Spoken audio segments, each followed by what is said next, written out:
DD किसान, बदलते भारत की शान।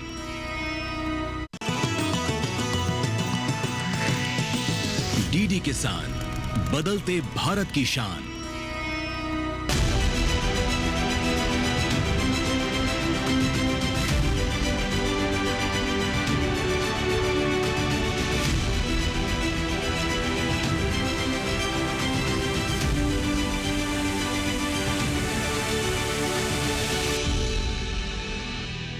नमस्कार, दूरदर्शन किसान में आपका स्वागत है। मैं हूं सुरेश मनचंदा और आप देख रहे हैं अपना कमोडिटी एक्सपर्ट। अपना कमोडिटी एक्सपर्ट में हमेशा की तरह इस एपिसोड के अंदर में हम बात करेंगे स्पाइसेस सेगमेंट की। स्पाइसेस, जो भारत के स्पाइसेस अंतर्राष्ट्रीय बाजारों के अंदर अपनी खुशबू बिखेर रहे थे, उन पर यकायक कौन सा ऐसा ग्रहण लगा जिसकी वजह से अंतर्राष्ट्रीय बाजारों के अंदर में आपके मसाले, यानी कि भारत के वो मसाले जिसकी वजह से भारत की कभी खोज हुई थी, उन मसालों के रिजेक्शंस क्यों होने लगे, और साथ ही साथ जो जीरा 70,000 रुपए पर था, लाल मिर्च 70,000 रुपए पर बिक रही थी, तो वो अचानक से नीचे क्यों आ गई। क्या ऐसा हुआ कि लाल मिर्च जो सुर्ख लाल रंग के साथ में आगे बढ़ रही थी, अचानक से 20,000 रुपए के भी नीचे फिसल गई। ये सब हम जानेंगे और आज हमारा साथ दे रही हैं ऋचा शर्मा। आप बिजनेस मैनेजर हैं NCEL से। आपका स्वागत है ऋचा।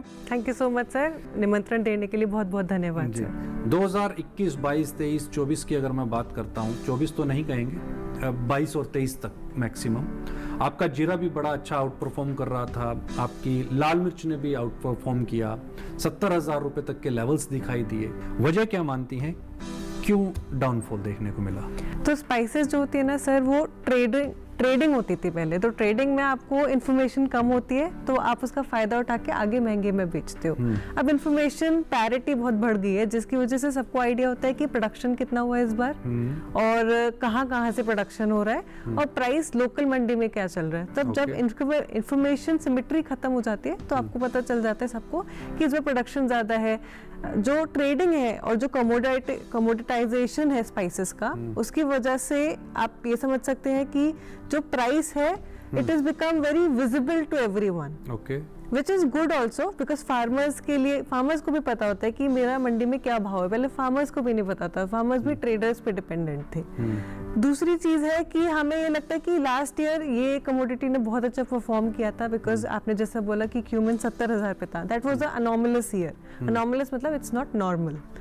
उसका रेंज होता है 20,000 से लेके 30,000 तक का। ये कैसे तय होगा कि ये नॉर्मल था या अब नॉर्मल था? सर, आप अगर कोई भी जो एक कमोडिटी को देखता है, वो उसके 10 साल 15 साल का ग्राफ देखता है कि प्राइस कैसे वेरी किया था, एंड देन आप उसमें चेक करते हो कि एनुअल ग्रोथ रेट क्या रहे। अगर ब्लैक पेपर का क्या रेट है?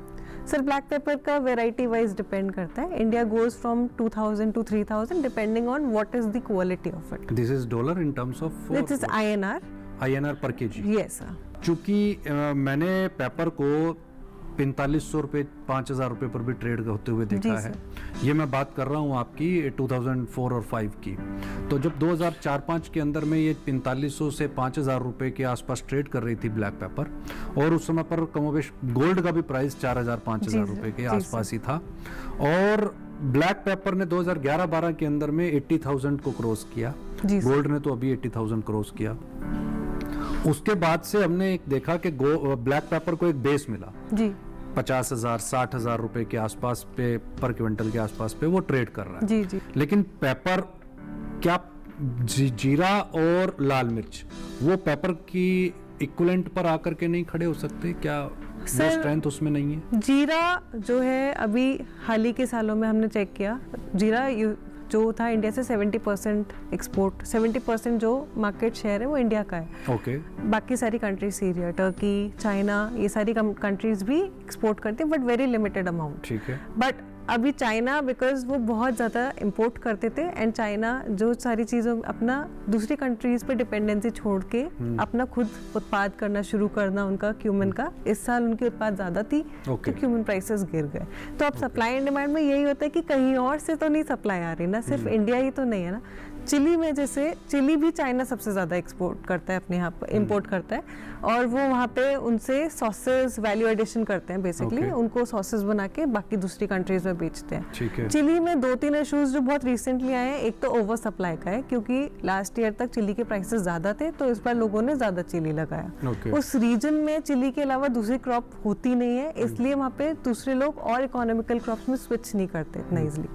थर्ड इज कि चिली जो है उसमें MRL पेस्टिसाइड के इश्यूज आए थे बहुत सारी कंट्रीज में, तो हमारे को इसीलिए थोड़ा सा डिस्काउंट करना पड़ा अपने प्राइसेस में। थोड़ा नहीं, बहुत ज्यादा डिस्काउंट हो गया जी। थोड़ा सा डिस्काउंट एज इन कि हम अब हमारी रीच थोड़ी लिमिटेड कंट्रीज तक हो गई है, Okay. बिकॉज आपको या तो IPM चाहिए या ऑर्गेनिक चाहिए, या फिर आपको कॉन्ट्रैक्ट फार्मिंग से उस पर्टिकुलर कंट्री को एड्रेस करने के लिए फार्मिंग करानी पड़ती है। Okay. आप सब जगह अपनी चिली को लेके नहीं जा सकते। नेक्स्ट ईयर because- आपको रेड चिली का क्या सिनेरियोज नजर आते हैं? सर जैसे मार्केट रिसर्च और सर्वेज होते हैं उसके अकॉर्डिंग तो इस बार थोड़ा कम सोइंग है, Okay. बिकॉज बारिश भी थोड़ी कम हुई है, तो क्रॉप लेकिन इस Guntur region and nearby region जो है वो प्रोडक्टिव काफ़ी है, ठीक है। तो उनकी प्रोडक्टिविटी अच्छी है, तो जो पहले प्रोडक्शन था उसमें 25% तक गिरावट आ सकती है। Okay. पर प्राइसेस को हम कभी भी जज नहीं कर सकते, बिकॉज हमें देखना पड़ता है कैरी ओवर स्टॉक क्या है। Right. कैरी ओवर स्टॉक जो इस साल का बचेगा वो अगले साल में कंज्यूम होगा, बिकॉज Right. चिली आपका कोल्ड स्टोरेज में रख जाता है। Right. जब आपको कंज्यूम करना होता है तो आप निकालते हैं, बेचते हैं और उसको प्रोसेस करा देते तो हैं। अभी करंट सिचुएशन क्या है स्टॉक्स की? सर स्टॉक्स हैं अवेलेबल अभी तो, अभी stocks अगर हैं। फार्मर्स उसको बहुत होल्ड ना कर, मतलब अगर होल्ड उन्होंने ये सोचा कि अगले साल की क्रॉप आ रही है इस साल निकाल देते हैं, तो प्राइसेस मोर और लेस वही रहेंगे।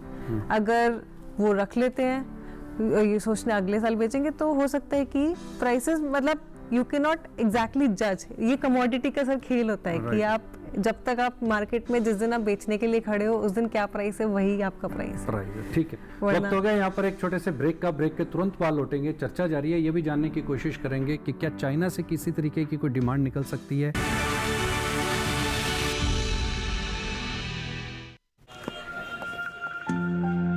ये वाला दिखाना गया तेरा प्राइस मनी। कुछ इन्वेस्टमेंट भी कर लेती, आते समय कर लिया मोबाइल से। कहाँ? गवर्नमेंट सिक्योरिटीज में। हाँ, RBI retail direct mobile app है ना, रिटेल डायरेक्ट स्कीम द्वारा इन्वेस्टमेंट यानी मैच्योरिटी पे guaranteed returns, no brokerage, no hidden fees. मान गए? आपको नहीं, ऐप को। RBI कहता है जानकार बनिए, सतर्क रहिए। ब्रेक के बाद एक बार फिर से स्वागत है। चर्चा को हम आगे बढ़ाएं और ये जानने की कोशिश करें कि इस बार जीरा क्या रेट बिक सकता है और लाल मिर्च क्या रेट बिकेगी, लेकिन उससे पहले ये खास रिपोर्ट। मसाले के रूप में लाल मिर्च का उपयोग आम है। अपने तीखे स्वाद के कारण ये भोजन को स्वादिष्ट बना देती है। यह तीखापन मिर्च में पाए जाने वाले अवयव कैप्सेसिन के कारण होता है। इसका उपयोग मसाला, चटनी, अचार और सॉस बनाने में भी किया जाता है। सूखी लाल मिर्च की प्रोसेसिंग करके आप चिली पाउडर, चिली पेस्ट, चटनी और तेल प्राप्त कर सकते हैं। यहाँ ये जानना भी जरूरी है कि भारत जितनी भी मिर्च का निर्यात करता है उसका 30% हिस्सा प्रोसेसिंग के बाद किया जाता है। लाल मिर्च चूंकि प्राकृतिक रंगत लिए होती है, इसलिए रंग निष्कर्षण में भी इसकी अहमियत है। साथ ही ये खाद्य और पेय निर्माताओं के लिए शानदार रंजक है। भारत विश्व में मिर्च का सबसे बड़ा उत्पादक, उपभोक्ता और निर्यातक देश है। कुल वैश्विक निर्यात में हमारा योगदान 31% तक पहुंच गया है। 2024-25 के दौरान 9,21,540 हेक्टेयर पर मिर्च बोई गई और उत्पादन रहा 26,93,265 टन। वित्त वर्ष 2023-24 के दौरान मिर्च सबसे अधिक निर्यात की जाने वाली मसाला फसल साबित हुई। इस दौरान लगभग 1,509 मिलियन अमेरिकी डॉलर की मिर्च दूसरे देशों को भेजी गई। चर्चा जारी है। ऋचा, इस समय के अगर हम सिनेरियोज को देखें, आपने ब्रेक के पहले पेस्टिसाइड रेजिड्यूज की बात की, MRLs की बात की कि IPM को वो ये मान करके चलता है कि ये ऑर्गेनिक की तरफ हमें मूव करने की कोशिश कर रहे हैं, और ऑर्गेनिक की तरफ जाएंगे तो हमारा प्रोडक्शन बिल्कुल खत्म हो जाएगा। वो प्रोडक्शन जो आज मान लीजिए कि 100 है तो वो कम होकर के 40 भी हो सकता है, 30% भी रह सकता है। तो वो फियर जो उनके माइंड के अंदर में है, क्या आपको लगता है कि ये IPM का जो सॉल्यूशन है ये निकल पाएगा? MRLs को आप बीट कर पाएंगे?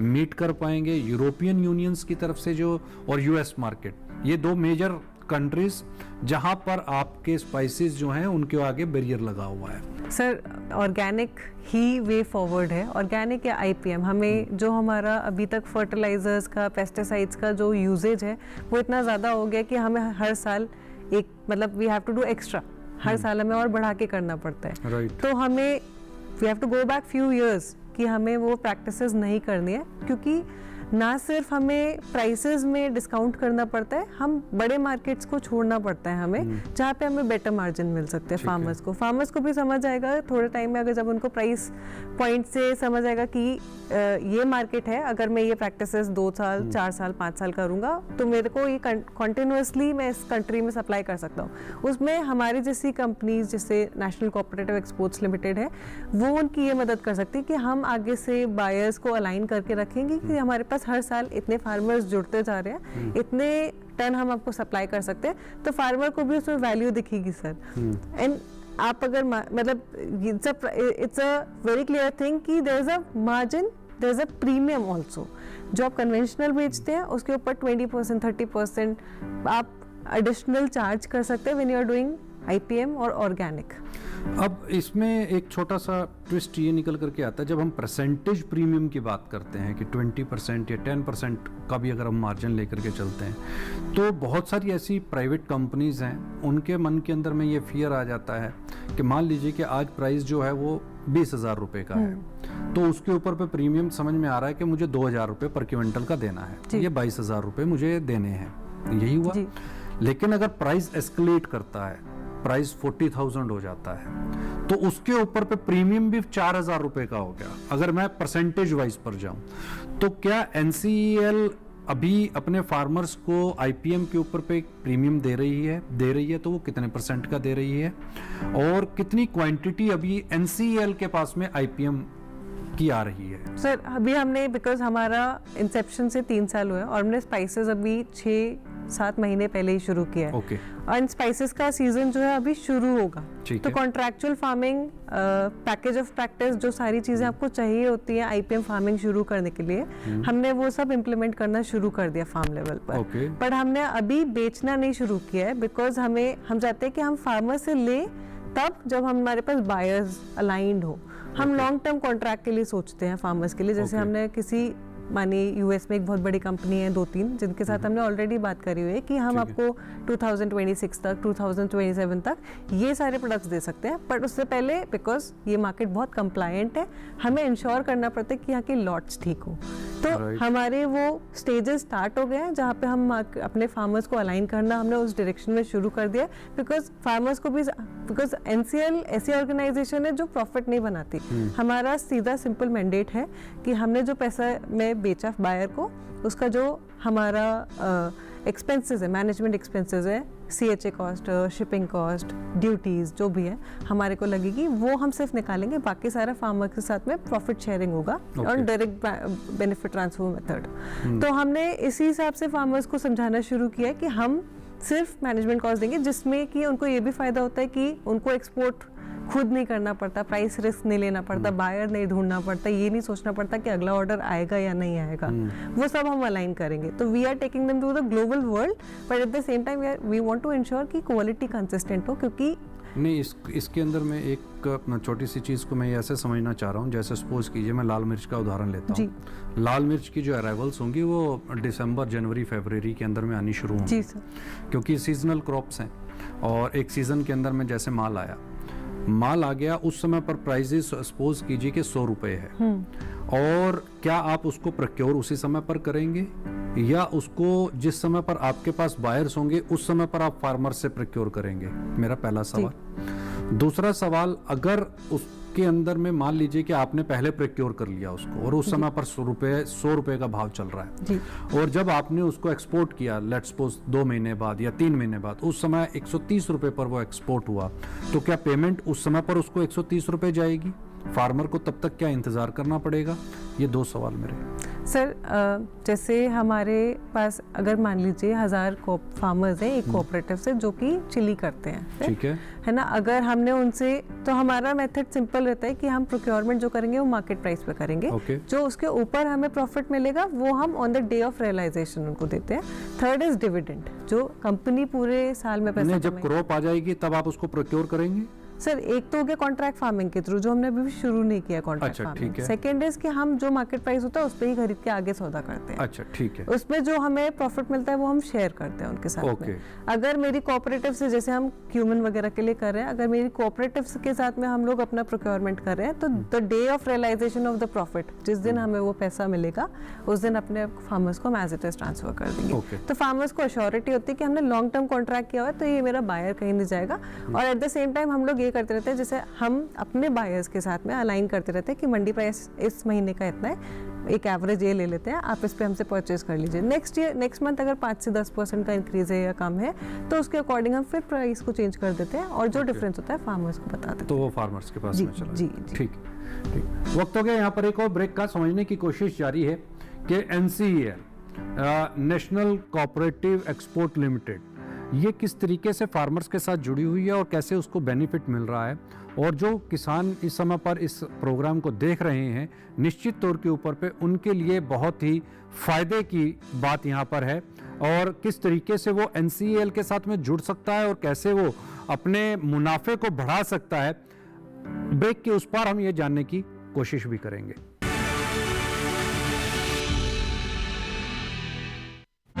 हाईटेक खेती से सशक्त हो रहा है किसान।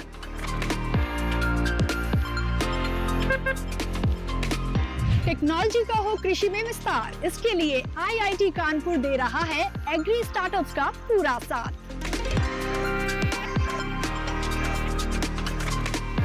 कृषि में युवाओं की भागीदारी से देश में बढ़ रहा है रोजगार।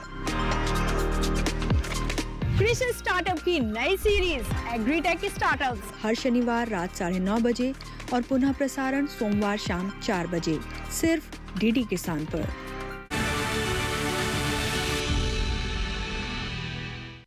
ब्रेक के बाद एक बार फिर से आपका स्वागत है। चर्चा जारी है। हम जानने की कोशिश कर रहे हैं कि मसालों का ये साल कैसा रहने वाला है। जो हमने जीरे के प्राइजेस के अंदर में एक डाउनफॉल देखा, लाल मिर्च के प्राइजेस के अंदर डाउनफॉल देखा, उसके बाद क्या यहाँ पर स्ट्रेंथ आती हुई दिखाई देगी या नहीं देगी? ऋचा जी हमारे साथ में है। ऋचा, आपसे ये जानना चाहूँगा, अभी कोऑपरेटिव, आपकी जो कोऑपरेटिव है नेशनल कोऑपरेटिव एक्सपोर्ट्स लिमिटेड, इसके साथ क्या डायरेक्ट फार्मर्स जुड़े हुए हैं, कोऑपरेटिव सोसाइटीज जुड़ी हुई हैं, और कितनी जुड़ी हुई हैं? सर हमारे साथ में अभी कोऑपरेटिव जुड़े हुए हैं, जिनका अभी हमारे सितंबर का एस्टिमेट था 11,034। 11,034 जी। और हम कंटिन्यूअसली ऐड करते जा रहे हैं। वो कोऑपरेटिव्स किसी भी क्षेत्र में हो सकते हैं, वो क्रेडिट सोसाइटीज़ भी हो सकती हैं, वो किसी पर्टिकुलर चीज़, मतलब वो एग्रीकल्चर बेस्ड सोसाइटीज़ भी हो सकती हैं, वो हो सकता है चिली की हो, टर्मरिक की हो, राइस की हो। तो हम सारे कोऑपरेटिव्स जो है हमारे मेंबर्स हैं। ओके, सभी कोऑपरेटिव्स आपके मेंबर हैं। और जो मैंडेट आपको मिलता है एक्सपोर्ट्स करने का, जी सर, वो कंट्री टू कंट्री मिलता है। हम लोग बिजनेस टू बिजनेस भी कर रहे हैं, बिजनेस टू बिजनेस भी कर रहे हैं। फार्मर्स अगर हमें कुछ स्पेशल ऑफर करना चाहते हैं, जैसे मानिए कि UAE में गुड़ जाता है किसी प्रकार का और फार्मर्स के पास अवेलेबल है, तो हम उसके लिए भी मार्केट ढूंढते हैं। तो हम चाहते हैं जो फार्मर्स के पास है हम वो सारे प्लेटफॉर्म पर उनको रिप्रेजेंट करें वर्ल्ड वाइड, और वो सारे प्रोडक्ट्स फार्मर्स के बाहर पहुंचा सके, ताकि उनको अच्छी प्राइस रियलाइजेशन हो जाए उन सारे प्रोडक्ट्स की। तो जैसे बहुत सारे ट्रेड फेयर्स होते हैं, तो हम वहाँ पे जाके बताते हैं कि हमारे फार्मर्स के पास में ये मेंबर्स हैं। हमारे पास एक बहुत जल्दी एक चैनल भी होगा जहाँ पे हमारे पास सारी चीज़ें ऑफर के लिए अवेलेबल होगी, कि मेरे फार्मर के पास, मानिए एक ही फार्मर के पास गुड़ भी है, उसके पास में कोई अचार भी है, उसके पास में कोई टाइप का वैल्यू एडेड स्पाइस भी है, कोई राइस एक पर्टिकुलर जो वेराइटल राइस जिसको हम बोलते हैं वो है। हम उस सबको एक जगह पर इकट्ठा करेंगे ताकि हमें आइडिया रहे हमारे फार्मर्स के पास में क्या अवेलेबल है और हम उसके लिए कहाँ मार्केट ढूंढें। Okay, fine. आपको क्या लगता है 2025 दिसंबर तक लाल मिर्च क्या रेट हो सकती है और जीरा क्या प्राइस हो सकता है? सर क्या हम एक एस्टिमेट ले सकते हैं कि इसमें इंटरनेशनल सिनेरियोज के हिसाब से, डिमांड के हिसाब से, क्या प्राइस बढ़ने की कोई संभावना आपको दिखाई देती है? सर अभी कहना बहुत मुश्किल है, क्योंकि कमोडिटी जो है ना वो कंटिन्यूअसली मतलब आपको कंटिन्यूअसली फीडबैक मिलता रहता है मार्केट से। एक हमारे साइड से भी होता है कि हमारे पास ये माल है, और एक आपको बाहर से मिलता रहता है कि यहाँ से भी माल आ रहा है, वहाँ से भी माल आ रहा है। तो हम अभी इस पे प्राइस को कभी लेके हम नहीं चल सकते कमोडिटी। ओके। और अगर मैं ये बात करूं कि इस साल जीरा अच्छा या लाल मिर्च अच्छी या कसूरी मेथी अच्छी? सर जीरा भी अच्छा है, क्योंकि इंडिया करता है काफी लेवल पे, और जीरा का कंजम्पशन मिडिल ईस्ट में बहुत ज्यादा है। राइट। और चिली भी अच्छी है सर, क्योंकि चिली में India is the major exporter. Teja variety ले लीजिए, वेडगी ले लीजिए, केडीएल ले लीजिए, कश्मीरी लाल मिर्च ले लीजिए, जो कि बाहर एक्सपोर्ट होगी ही होगी। पर कहाँ जाएगी, कितना जाएगी, वो पता नहीं चलता, क्योंकि बाकी सारी कंट्रीज में भी कंजम्पशन दूसरे स्पाइसेस का भी, जैसे मैक्सिको से कोई पेपरिका आ गई, हबनेरो आ गई, तो आप it's a dynamic. Okay, it's a dynamically. तो अभी का अगर हम सिनेरियो ओवरऑल देखते हैं, फार्मर्स को अगर आईपीएम की तरफ मूव करना है तो पहला कदम उनका क्या होना चाहिए? मैंने अभी कर्नाटक जाकर के देखा, तो कर्नाटक के अंदर में करीब इस बार जो प्रोडक्शन है रेड चिली का वो ऑलमोस्ट 50% डाउन है। तो जहाँ पर पहले 10 एकड़ के अंदर में खेती हो रही थी लाल मिर्च की, वो अभी तकरीबन 5 एकड़ के अंदर में, 4 एकड़ के अंदर में इस तरीके से हो रही है। फार्मर ने डाइवर्ट किया अपने आप को मेज़ की तरफ और पैडी की तरफ। और दूसरा सबसे बड़ी इसके बीच में चीज़ हमने जो नोट की, वहाँ पे एक सीजन के अंदर में करीब 25 पेस्टिसाइड के स्प्रे जो हैं वो इस समय पर हो रहे हैं, जो कि नेचुरल है कि भाई जिनका रिजेक्शन आ ही सकता है। तो ऐसे फार्मर्स को किस तरीके से आईपीएम की तरफ डाइवर्ट किया जाए? सर सिंपल और यही तरीका है कि अभी तक फार्मर्स को नहीं पता था कि हम अगर पेस्टिसाइड फ्री चिली उगाएंगे तो अभी तक मार्जिन जो होता था ना सर, बीच का ट्रेडर ले जाता था, उनको नहीं पता था कि उन्होंने कम पेस्टिसाइड लगाया जिसकी वजह से उनकी चिली की क्वालिटी सुपीरियर है। तो उनको वो इंसेंटिव मिलता ही नहीं था। जब फार्मर्स को अब समझ में आ गया, जैसे आप कुछ बेल्ट देखोगे मध्य प्रदेश के, जहाँ पे कुछ एफपीओ इतना अच्छा काम कर रहे हैं कि उन्होंने पूरी ऑर्गेनिक बेल्ट बना दी है वहाँ पर।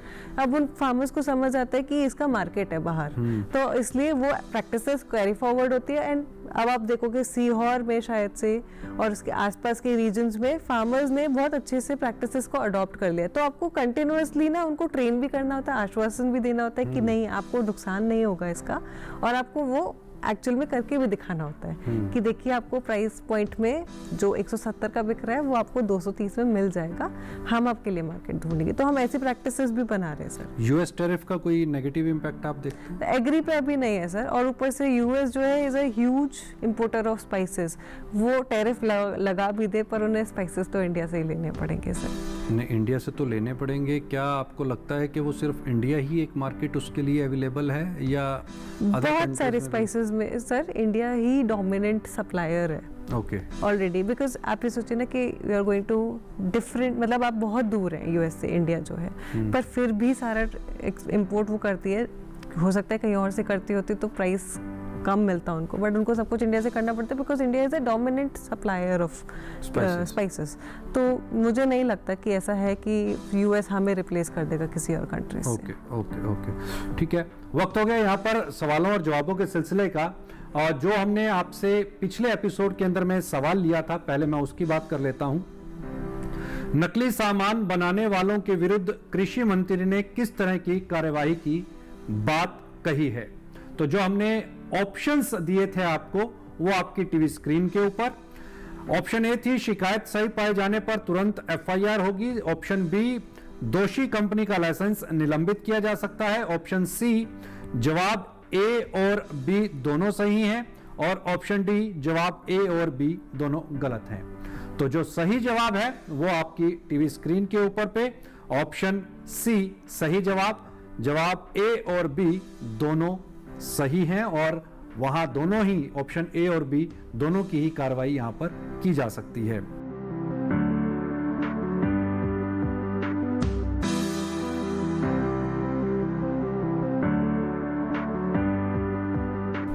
अब समय आज के एपिसोड के सवाल का है।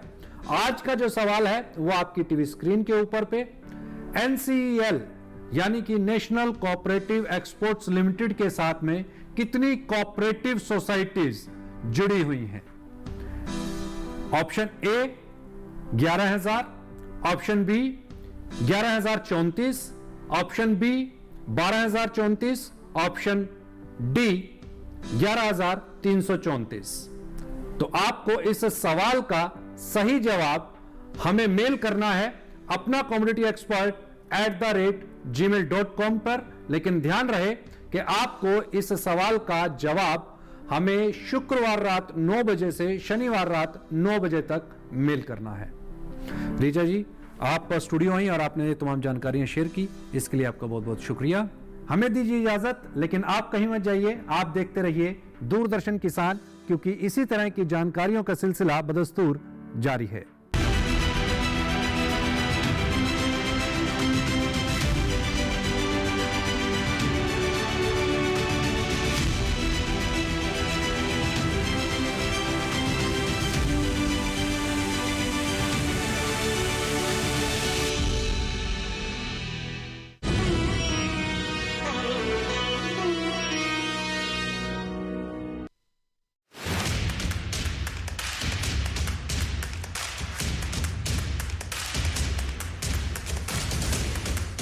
डीडी किसान की टीम पहुंची उत्तर प्रदेश,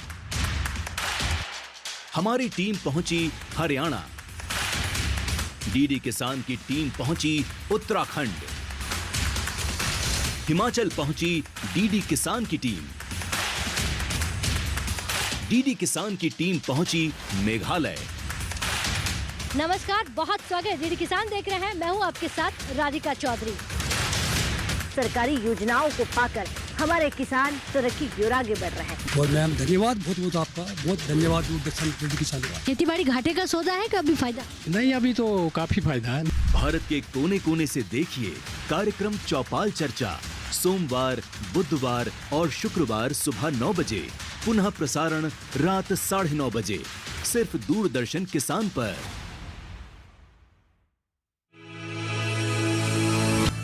जब कदम आगे बढ़ते हैं तब नए रास्ते खुद ब खुद खुलने लगते हैं।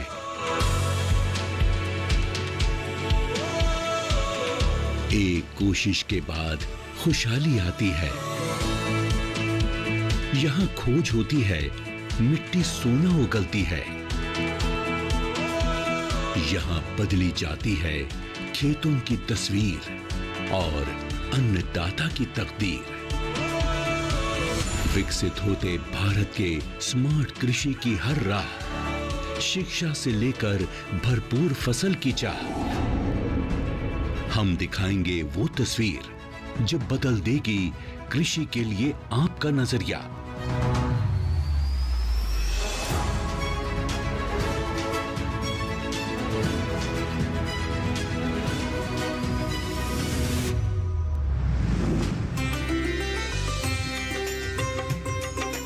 जानने के लिए देखिए एग्री की उड़ान, शिक्षा और अनुसंधान, सिर्फ डीडी किसान पर।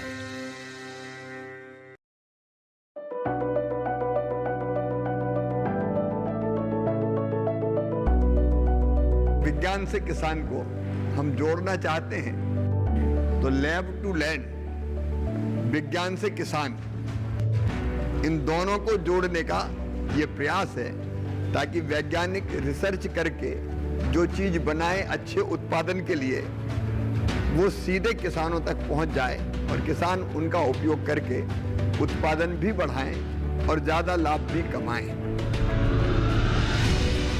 और इसलिए हम शुरू कर रहे हैं अब आधुनिक कृषि चौपाल।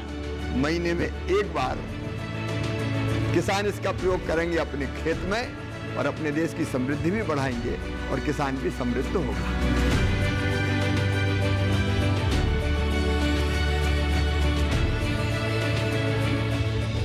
देखिए कार्यक्रम कृषि चौपाल, विज्ञान से किसान तक, हर माह के दूसरे शनिवार को दोपहर 2 बजे, सिर्फ दूरदर्शन किसान पर।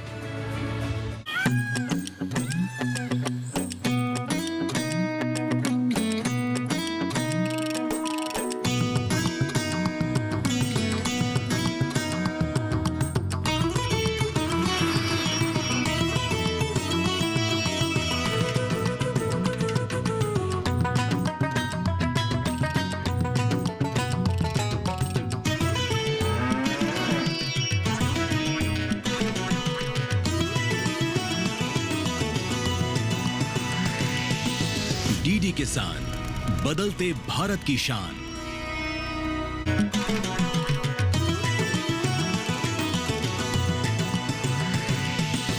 डीडी किसान, बदलते भारत की शान।